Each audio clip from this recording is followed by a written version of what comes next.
in awe of what she did. The only way you can do it is to feel you have to. You have to. You don't have an option. You have to.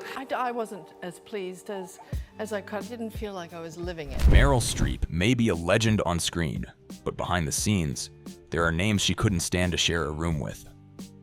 From slaps to sabotage, these weren't petty disagreements.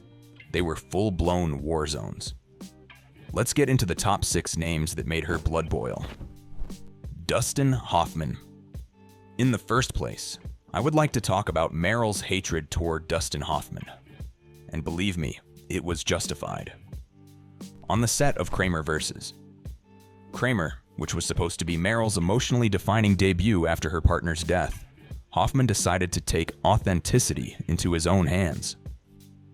In the middle of a tense scene, without warning or rehearsal, he slapped her. Not a soft stage tap, but a real, jarring slap that echoed through the studio. The worst part wasn't even the slap itself. It was the moment Meryl, visibly shaken, asked the director whether it was scripted, and he casually shrugged and said, "No." But it worked, didn't it? That one sentence shattered any sense of professional safety on set. Hoffman didn't apologize. In fact, he went around telling the press that the slap was a gift to the scene, a method trick that brought out a more honest performance from his co-star, as if assault was just another acting tool in his kit. Meryl didn't respond publicly. She never does. But crew members said she left the set in tears that day. Not because she was hurt, but because everyone clapped like it was a brilliant move. She came in, and after she left, there was some controversy. From that day on, Meryl Streep had one unshakable rule. She would never work with someone who used violence as a shortcut to art. She felt betrayed, not just by Dustin, but by the entire environment that enabled it. The way the slap was brushed off, the way the production doubled down instead of apologizing, and the way Dustin Hoffman got praised for it, all cemented her personal line in the sand. She never spoke his name again in interviews, never shared a stage with him, and never even entertained a reunion project. It wasn't just a one-time bad experience. It was the moment she realized that some actors treat scenes like battlegrounds and call it brilliance, and she wasn't going to play that game. Bitterness and that, Meryl, she's like a surgeon in this movie, just her cruelty is so exacting. It's astounding. You're right. Julia Roberts. But that slap from Dustin, it was nothing compared to what Julia Roberts did to Meryl. The chaos on the set of August. Osage County wasn't about method acting or unscripted outbursts. It was calculated, strategic, and petty. Julia, America's sweetheart turned set tyrant, arrived on day one demanding top billing, even though everyone knew the emotional spine of the story was Meryl. And just like that, Harvey Weinstein approved it. Meryl didn't complain out loud.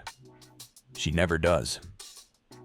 But the moment that call sheet came out, everyone on set could feel it. The crown had been stolen, and Julia wore it like she owned the kingdom. Things spiraled fast. Julia kept rewriting her lines during rehearsal, saying Meryl's delivery felt too stagey, and claiming she was making the film feel like a Shakespeare revival. Meryl, who had spent weeks internalizing the character's grief, quietly pushed through. Until that one scene.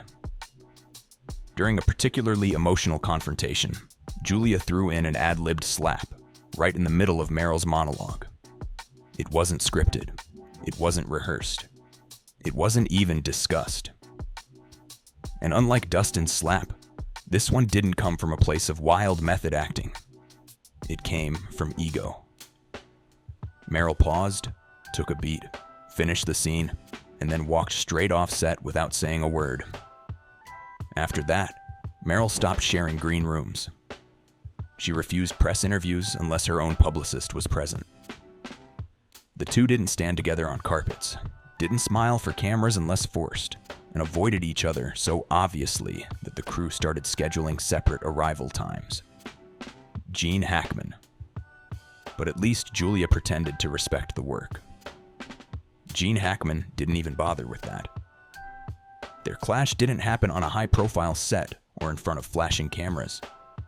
It unfolded quietly during rehearsals for a now-forgotten project that never made it past development hell. From day one, Hackman made it clear he had no patience for theater-trained royalty, as he called her, smirking like he was back in some boys-only 1970s war movie.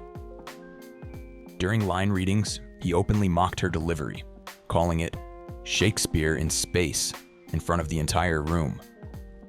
The script wasn't even finished, and he was already treating the rehearsal like an audition for dominance. Honestly, the idea of witches, I think it's terror of older women. Meryl kept a pen in her hand and delivered notes directly to the director. Detailed, surgical edits that just happened to eliminate every one of Hackman's punchlines. The message was clear. If you're not taking this seriously, then don't speak at all. Hackman caught on quickly and exploded during a private meeting with the producers, threatening to walk off the film if she stayed attached. When the news got back to Meryl, she reportedly raised an eyebrow and said flatly, "Let him run." It wasn't a threat, it was permission. The project collapsed within a week. No official statement was made, but everyone in the room knew exactly what happened. Years later, when asked during an interview if she had any regrets about the lost film, Meryl simply said, "I respect the work. I avoid the man, Clint Eastwood." But if Gene Hackman was loud and crude with his disrespect, Clint Eastwood was the quiet version of the same problem, just dressed up in calm silence and one-take arrogance. On the surface, The Bridges of Madison County was the perfect artistic pairing. Two legends, one sweeping love story, and a script dripping with emotional weight. But from day one, Clint made it clear he didn't care about emotional depth. He cared about finishing before lunch. He's so obviously the man when he comes on the set. You just want to please him, and you don't want him to look you don't want to look him in the eye for too long. The breaking point came during a crucial crying scene. The emotional core of her character. Meryl poured herself into it, raw and shaking, and when she finished, she looked up to ask for one more try. Clint just waved and said, "We got it." No playback, no adjustment, just finality. She didn't let it go. Later that day, she walked into his trailer and told him directly, "You're phoning in a love story." Clint, ever the cowboy, didn't flinch. His response? The camera rolls. We don't need therapy to tell the truth. The film was a hit. Audiences cried. Critics praised the understated magic. But Meryl walked away from it with a bitter aftertaste. In private, she called it an unfinished sentence in my career. Beautiful on the surface, but hollow underneath. And while she never badmouthed Clint in public, she never worked with him again either. Alec Baldwin. And just when Meryl thought she had seen every flavor of unprofessional, Alec Baldwin showed up with a brand new recipe. Chaos, ego, and punchlines. Well, the trigger wasn't pulled. I didn't pull the trigger. So you never pulled the trigger? No. On the set of It's Complicated, he turned every scene into a personal comedy hour, riffing through scripted lines and throwing her rhythm off with jokes that had nothing to do with the story. Meryl, who had done her homework down to the comma, stood there watching take after take crumble into improv sketches. She tried to keep it professional. She brought her concerns to Nancy Meyers, hoping for direction, structure, anything.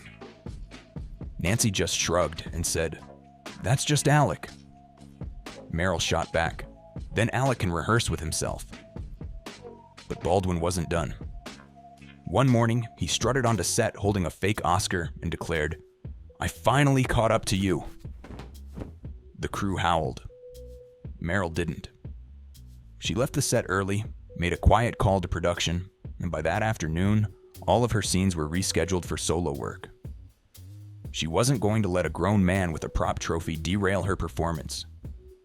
After that, things got clinical. No shared trailers. No casual banter. Just two professionals pretending not to share the same air. Nicolas Cage.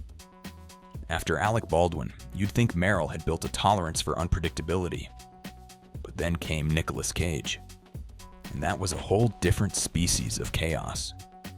She was set to star in a serious, character-driven sci-fi drama.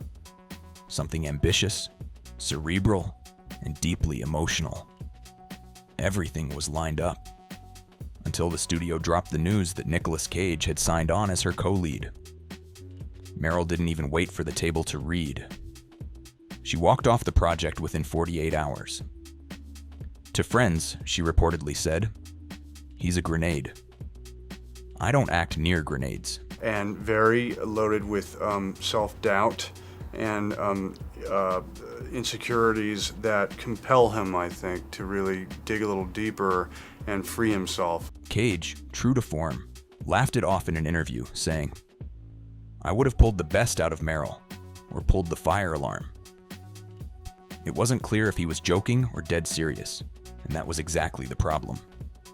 For Meryl, unpredictability belonged in the performance.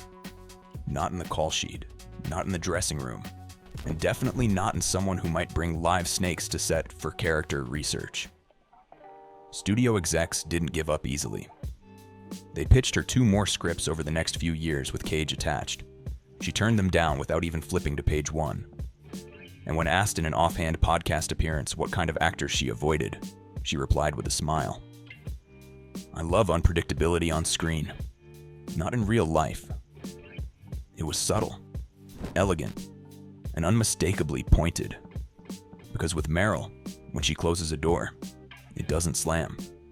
It locks quietly and never opens again. So what do you think? Was Meryl right to shut the door on these actors? Or was it all just dramatic diva energy?